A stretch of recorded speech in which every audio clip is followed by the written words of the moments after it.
Gen Z are a very continent generation because they're either falling afoul of predatory social media trends, which is what you could call the omnicores, these sort of overlapping left-wing coded political issues like Palestine, climate activism, and wokeness, or they're using the internet to rediscover traditions. You know, you've got this massive explosion among my generation of young men joining particularly the Catholic and Orthodox churches for the first time in many years. I think at Easter, the lion's share of catechumens in England and France were young men, what was it, 18 to 30, so that's very encouraging. And part of the reason of that is because we haven't inherited much in the way of stability, whether it's because we have broken families of our own, I'm fortunate enough to not have that, but just inheriting a broken culture which regards us as public enemy number one. We have to shoulder all of this inexpungible racial and gender-based guilt for all the ails of the world. Instead, we're trying to turn towards a culture that is more wholesome and forgiving and allows us to flourish, and a lot more relational than it is ideological, because this is the age of ideology, whereas before ideologies were ubiquitous, you had to have moral consideration between networks of people. And so we're trying to discover a way of living that is non-ideological, more relational, more wholesome, more well-rounded. And marriage is a key part of that, because it's not just that you meet someone that you fall in love with and that you want to have a wholesome and happy life together and raise children. That's all reasons that I did get married. But it plays a broader part in trying to engage in this archaeological dig for culture, because you are enlisting yourself into the set of initiation rituals that people before the culture was broken never had to think twice about. Now we have to think twice about it and kind of go through the motions a little bit until it feels like second nature. But I also want people who are probably struggling the same thing, and I've met loads of young men that are doing the same thing, to know there's nothing actually wrong with that. Like, there's nothing wrong with feeling like you're wearing a suit until it feels like it fits. And so that's also one of the reasons. I could see the tradition as something worthy of veneration, worthy of rediscovery. And so despite my hesitations or doubts that both my wife and I have coming from a fallen culture, we threw ourselves into it nevertheless. So part of the rejection of marriage, I think you're going to see a reversal because of the return to Christian worship. And I think as well, part of this is going to be more pronounced because Anglicans are being outnumbered 2-1 by Catholics among my generation. And that's not incidental, because in seeking to abandon the modern trappings of secular morality, you have to abandon the institutions which have wholesale capitulated to it, thinking that they have to chase existing morality to bring people back to the pews rather than setting their face against it, which provides a genuine alternative. And so what I think you're going to see is, while we're in this trough now, you're going to see an uptick among certain smaller but more convicted populations. I don't know if that's the right word, but something along those lines. So what's most important is not just the outcomes that can measure on a spreadsheet. It's building a civilization that feels familiar to you, that you have a sense of belonging, that you can raise your own children in to act as grateful guardians of all of the wondrous things they've inherited through the sacrifice of their ancestors. And I think there's an understanding of that among my generation, in that because they've become continent, because they know what they didn't inherit, they now must, as an obligation, impart that onto their own children. And they also have to have children because the birth rates are in the toilet, but only among the English, whereas birth rates for other peoples bringing other cultures here are going up. And so one culture is displacing the other. As far as why marriage, not cohabitation, again, we can give all of these economic arguments. You know, there's, 46% of children reach age 14 now, and they're not living with one or more biological parent. That's usually the father. We can see, again, from Katie Faust's work, that if you cohabitate for an extended period of time before you get married, your likelihood of divorce just skyrockets. And as a Catholic, I not only don't believe in it, but also divorce is an absolute travesty for children. The reason we get married rather than cohabitate is knowing all of these outcome factors that you can manage on a spreadsheet is all well and good, but you still can't guarantee it's going to work. If current culture isn't working, you need to take a kind of leap of faith, and rather than treat each other as roommates or purely rational economic actors, you know, I'll split the housework, you split the housework, I'll pay for the rent, you pay for the bills, and this is a very transactional arrangement. Instead, what you need is, you need a kind of third thing in your relationship to keep it together through difficult times. So obviously, marriage is not just a symbolic occasion, it's not just an occasion where you get your friends and family together to have a drink, even though they enjoyed that very much. becomes this sort of third codified thing in the triangle of your relationship. Because if it's just a straight line between you and your wife and it's one of economic convenience, well, if economic circumstances change, if you become depressed or ill, then that line can rupture. Instead, if you have a third anchor point, then those two lines are still connected together. And that is the abstract but held to value of commitment as codified in your vows, made for God and all of your friends and family. Then that keeps you together through those arduous times. And it means that you're less likely to break up. And it also means that you're more likely to work through your issues on behalf of your kids and your broader family network. The other objection young men will have, Connor, is, the risk of getting married. That divorce is so high. Among mass attending or service attending Christians, Catholics, evangelicals, etc., divorce rates are very low. What you need to do is basically find someone who is not trying to source their self-esteem from the entire world, who does not think of your relationship in very transactional ways, and then take that hopefully much shorter leap of faith than if you were intending to marry someone else, and both commit to commitment and disbelief in divorce as an abstract principle. And there will always be that initial fear there. There will always be that insecurity. You need to try and get past that, because she probably has that too. The most miserable people are ones suffering from the epidemic of loneliness we've got. And you can see this among my generation, who are going out and interacting with the opposite sex a lot less. About a third of young men 18 to 30 have never had an intimate relationship. Rates of internet and porn addiction, unfortunately, are on the rise. You're going to get a lot of women, I think, falling in love with AI chatbots. It's a kind of surrogate relationship, surrogate intimacy, than braving a relationship with a man who might break their heart, but also might give them a more fulfilling life. And I think you're going to generate a lot of very miserable people doing this on the promise that you will be much more fulfilled if you have no unchosen obligations to anyone else. And I think it's actually in these bonds of obligation where, yes, you might well realize one another's flaws, but you will grow and be fulfilled in this, that life becomes a lot better.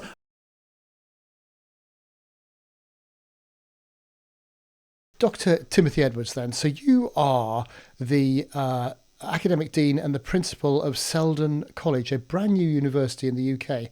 And it's good to talk to you. I'll tell you why. It's really interested to talk to you, because there's not a lot of universities in the UK where, in order to be a member of staff or faculty or join the university, you have to believe that marriage is between a man and a woman, and that in fact sex is immutable. You're either a man or you're a woman, and these swapsy things don't actually exist, and you can't subscribe to that. Various people had already sort of half jokingly said, why don't you start a Christian college? And so we obviously prayed and thought, no, I believe something that the Lord wants us to do, and we think it's of tremendous value. And for us, it's a recovery of something that we had. Yeah, because it's kind of where the universities started. Yes, wasn't it? Yeah. I mean, Oxford and Cambridge, in order to matriculate at Oxford in the 16th century, you had to avow adherence to 39 Articles, Book of Common Prayer, the royal supremacy. So it was a very Protestant Christian institution, and it remained that way for for a good deal of time. And I wanted to recover that robust vision of Christian education that you find from Augustine all the way through to John Milton. You mentioned earlier on developing the student, not just academically, but developing them as a person, as an individual, and how these foundations of belief that you require, such as marriage, how that helps develop. So tell me a little bit more about how you see the university developing that character. John Milton talks about repairing the ruins of our first parents in such a way as they would know God and possess their souls of true virtue. And so you're seeking to know God through all these subjects and all things in relationship to Him in a way that doesn't terminate on the subject itself. It moves beyond it to the love of God, the love of neighbor, and the formation of the individual around the ideas of truth. So the liberal arts program that we developed, we relied on Bonaventure's reduction of the arts to theology, where he contrasts the different areas of knowledge in the world, and that which traditionally falls into the area of liberal arts Um, it's built around in one sense, truth in three areas: the truth of speech, the truth of things, that's how the world is, and the truth of conduct. And the truth of conduct is for the individual and the family and the nation. And so when you see education as forming a student, so they possess their souls of true virtue around truth in these areas, how they speak, how they think about the world, and how they act in the world, you're constantly applying everything you learn through that prism and through that lens. And of course, relationships with one another, commitment to the institutions that God has set up. They realize that their education is not simply about them. It's about them becoming a certain people, so that the families, the church, and the nation are blessed as a result of their presence in that society. And so you're forming them in such a way that they value the things that God values, and He values marriage. You're not saying, here, get an education, go and earn as much as you can, live as rich a life as possible, and then, if you need to, sort of get married and have children once you've had you've lived life to the full. You'll be graduating students who think, no, marriage is living life to the full. Yeah. And Yeah. and raising the next generation is living life to the full, and is how God describes a blessed life.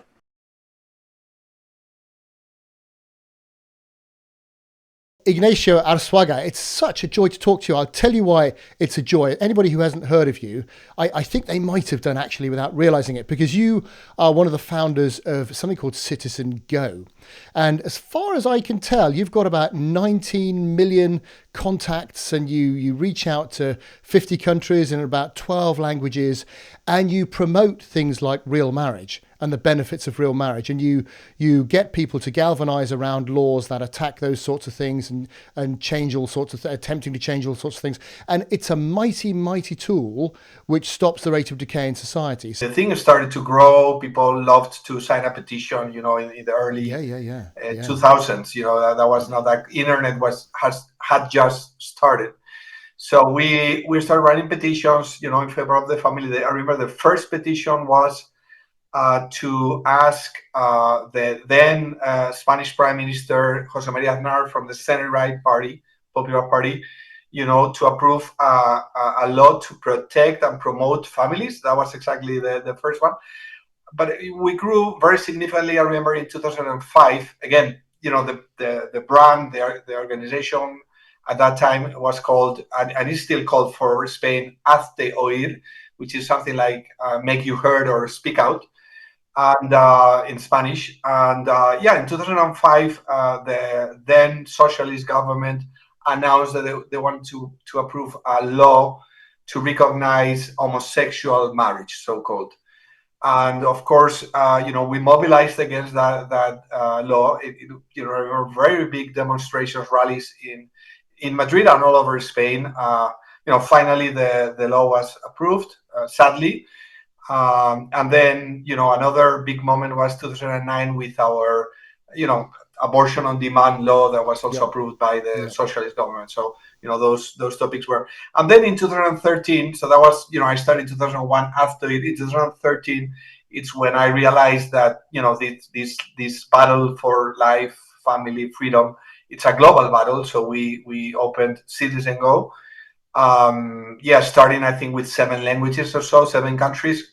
Right now, I think we are 13 languages and like 27 countries. We have campaigners on the ground, fighting for these values locally and also globally, when we come together and we run global petitions, that in favor of these values that people all over the world share. So I remember one of the first petitions, a European-wide petition. We were targeting the European Parliament, and specifically, members of the European Parliament. At that time, by the way, the UK was part of the European Union, and I remember that it was a law. It was a declaration, run by the statement by the European Parliament in favor of gender ideology and abortion. And up to that point, they had always won those types of votes in the European Parliament. And there was almost no other organization that was running petitions in the way we were doing, like with a global outreach, or even in this case would be European reach. And many MEPs, members of European Parliament, were surprised by the number of emails from their countries, from their constituents, asking them to vote no for this declaration. And so it was a very close vote, but finally we won. And I remember, like all the leftist organizations that are trying to lobby the European institution, the European Parliament, and some members of the European Parliament from the left, pro-abortion, pro-LGBT lobby, they were extremely angry at, because they didn't expect at all, this type of. I'm guessing you've got some big enemies because, once you get, it must have been tough when it was small, but also it's tough in a different way when it's big because you get a different type of enemy, I'm sure. Yeah, bigger enemy for sure.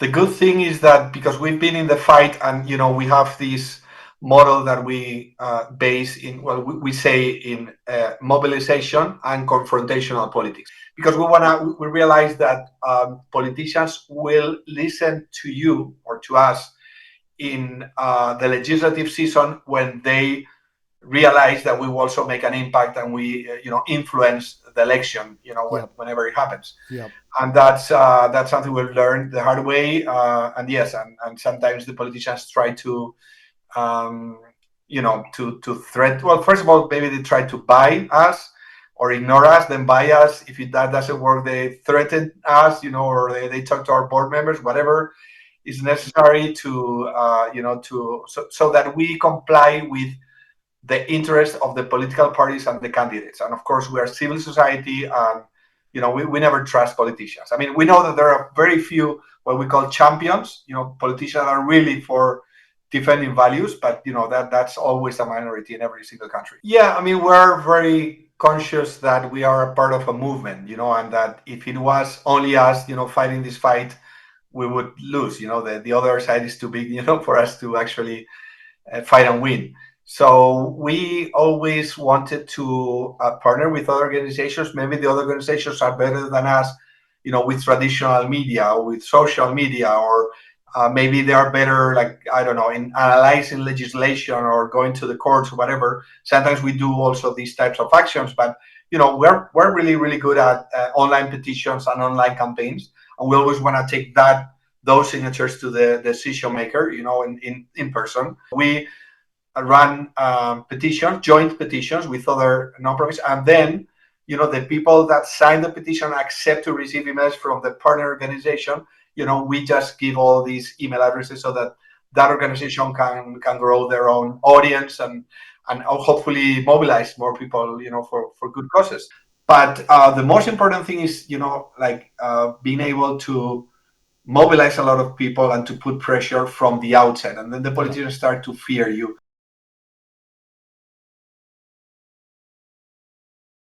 Tell me about the organization, then, the organization you belong to. Yes, the Ordo Iuris Institute for Legal Culture is a legal think tank, and it defends life, the right to life from conception to natural death, the family. So we do have the same conception of marriage as you do, which, as a matter of fact, was the only one in the West until very recently. Yeah. We defend civic liberties like free speech, a little like the Free Speech Union in Britain. Yep. And sovereignty, because we believe that freedom and democracy cannot function without national sovereignty. So that's what we believe in, and we are the biggest legal think tank on the conservative side, and probably altogether in Poland, and one probably also the bigger in continental Europe. the biggest in continental Europe. We also act at the European Union, at the Court of Justice of the European Union, the ECHR in Strasbourg, and at the UN, where we have a consultant status. The big difference in your field of action also in Poland is that there is a written constitution, which you don't have in the UK. And in this written constitution, which dates back to 1997, marriage is mentioned as an institution the state authorities should support, and as an institution which means the union of a man and a woman. And interestingly, this constitution was adopted when the left was in power, the post-communist left. So it was, of course, not only their work, but in big part their work. And it's interesting because then the left did not have any problem with the definition of marriage or the definition of what a man is or a woman is. These problems they had came later, like 10 years later in Poland, something like that. Your new president, tell us about him. Yeah, so Karol Nawrocki was not a politician until recently. He was the director of the National Remembrance Institute. He's a historian. But he's always been a patriot. If you look at his past declarations, a patriot and a conservative. And an unapologetic one. And he was very clear in his campaign that he would not sign in any law if he's elected as president, where in Poland the president has a right of veto. He would not sign any law that would bring back abortion on demand. And on marriage, he also said that he would not sign the bill, which is prepared by the current coalition government of Donald Tusk, that would instate in Poland civil partnerships that would be open to same-sex couples and with rights similar to that of marriage, apart from adoption at this stage. And thanks to social pressure, including from us and also from a coalition of organizations in which we are for the protection of children, the government has yielded in a little and accepted that parents can choose not to send their children to this new health education class, which includes this sex education. So now we are going to conduct a campaign so that people know that they have to declare that they don't want the children to participate, because by default they will have to. Yes, you can say that this non-politician, Karol Nawrocki, in a way, his election has saved Poland, and that's how it was seen.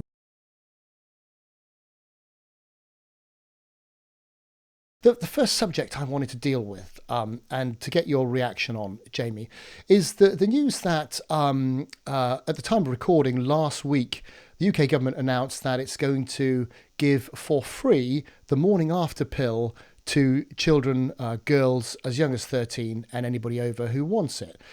As a pastor, do you think that's... And the argument is, Jamie, well, it's a lot easier and cheaper to give the morning after pill than to deal with unwanted abortions and unwanted pregnancies. And so economically, it makes perfect sense. As somebody with a sound mind, would you agree with that? No, of course not. I mean, technically, they're probably correct in terms of the cost side of things.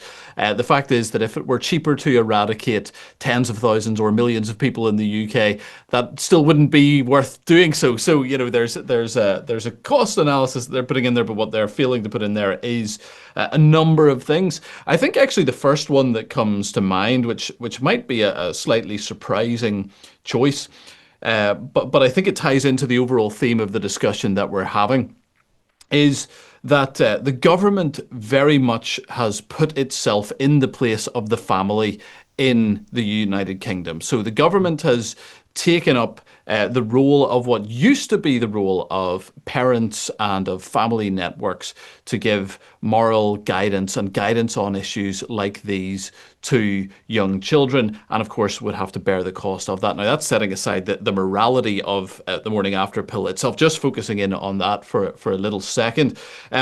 We do have a government that seems to know absolutely no limits to its power and seems to have no bounds that it is not willing to overstep. And this is, I think, particularly concerning for even non-Christians and even people that might disagree with this from a moral perspective, the Christian moral stance on it, who maybe don't hold to that.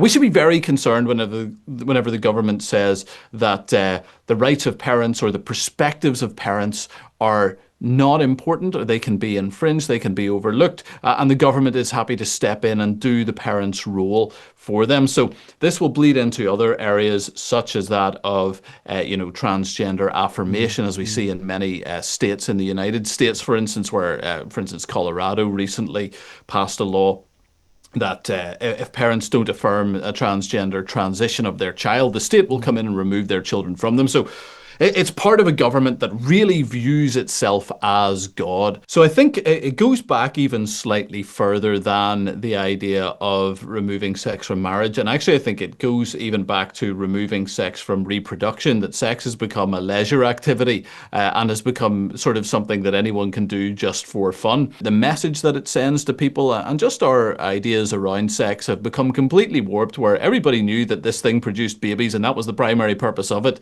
And now suddenly we think, oh, that's just an incidental that may happen and should only ever happen. You have a right to have sex without reproducing children. And you go, well, that actually was never the purpose of sex, and no one ever viewed it that way. There is a reason, I would say, why governments should be interested in sex.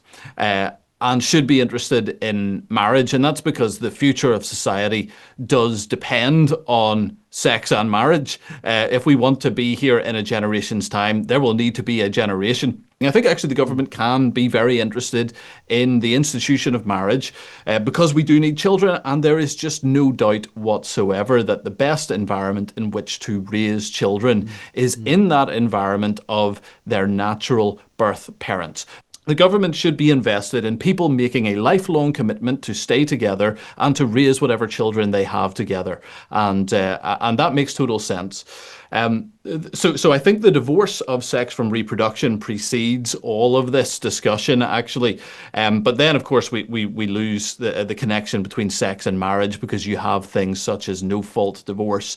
You have things such as premarital sex, adultery. All of these things actually were strong societal taboos, but often had some legal repercussions as well for them. And we disposed with all of those long before we got to same-sex marriage. And all of them are a real problem, because they're telling people that sex is, as you say, just about liking someone, just about consent, no more than that. And the government has no obvious vested interest in that if it is divorced from raising the next generation in the best environment possible. So the government's completely missed the whole purpose behind sex, but by virtue of it having been involved because it was legitimately called to be involved in a historic setting, it's just continued with that, but without the foundation, and so it ends up making rules and legislation that make no logical sense for a government to be involved with as it currently exists. And a lot of churches will say, well, it's a political issue and we don't do politics. Do you think that's right? Or do you think churches should be getting involved in this stuff more actively? Yeah, I think it's a cop-out. I really do. I think the churches that are saying that are completely missing the boat. I guess you would say that, by the way. Yes. I don't think that's surprising. So a few reasons why there are real problems with that understanding. One of them is that what we're saying when we say that the church shouldn't be involved in politics, when a church does say that, what they're saying is that Jesus is not King of Kings in the nicest possible sense. Now, they wouldn't affirm that. They'd also go, no, we're saying that. But functionally, that's what they're actually affirming, because what they're saying is the king is a law unto himself. Whoever happens to be in charge at that given moment can do whatever they like. And the church has nothing to say about it because, the Bible must have nothing to say about it. Now, turns out if you actually read the Bible, it does have quite a lot to say about these things, and there are laws that are given to nations.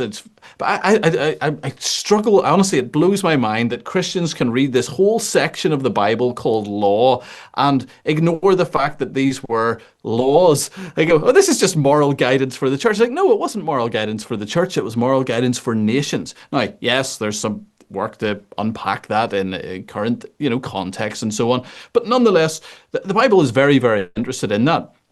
And when Jesus says that all authority in heaven and earth has been given to him and that we are to go and teach nations to obey everything that he has commanded them, he is requiring us as the church, not just suggesting to us, commanding us to get involved into every sphere of life, which would, of course, include politics.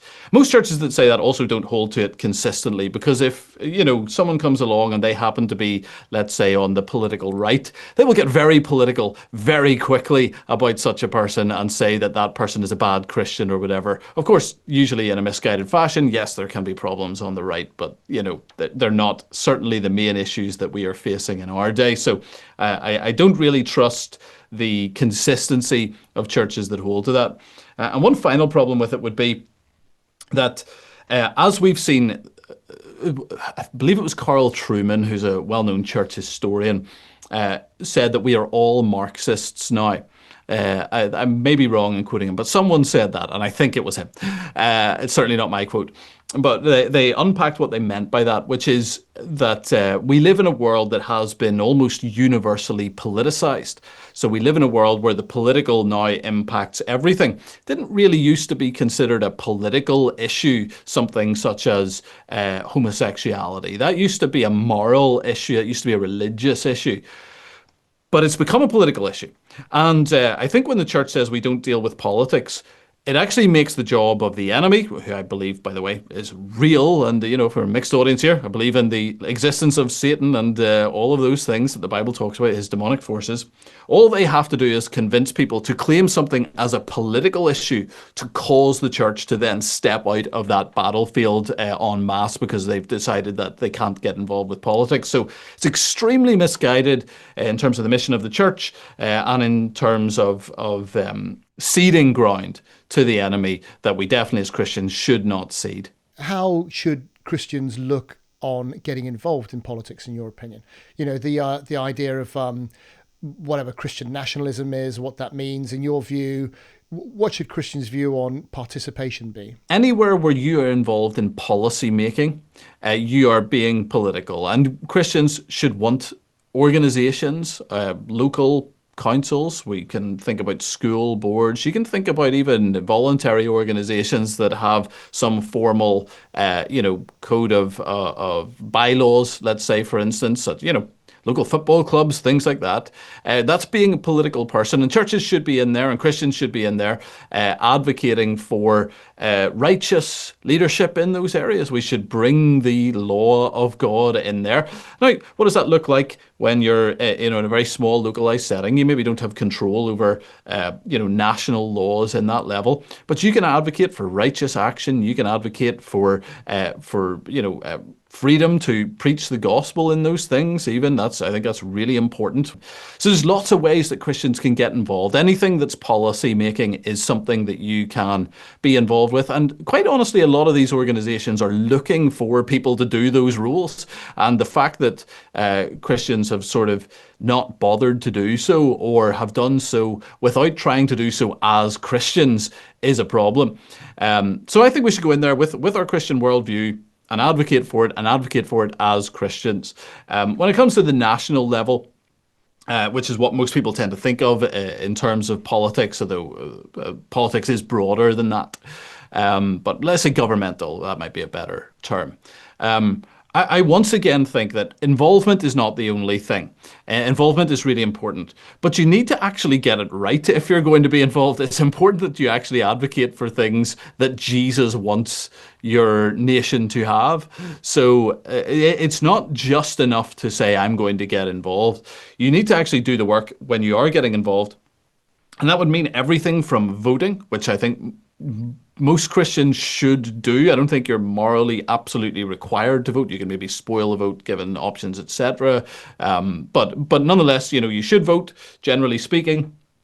The whole way up to if you're the Prime Minister or the President or King of the world, whatever happens with our political system going forward, you should be endeavoring to do so as a Christian and follow Jesus in that area. And we should, as Christians, be advocating for the laws and the blessings of God in those areas, and once again doing so as Christians explicitly because we are Christians, and not pretending to be secularists, not saying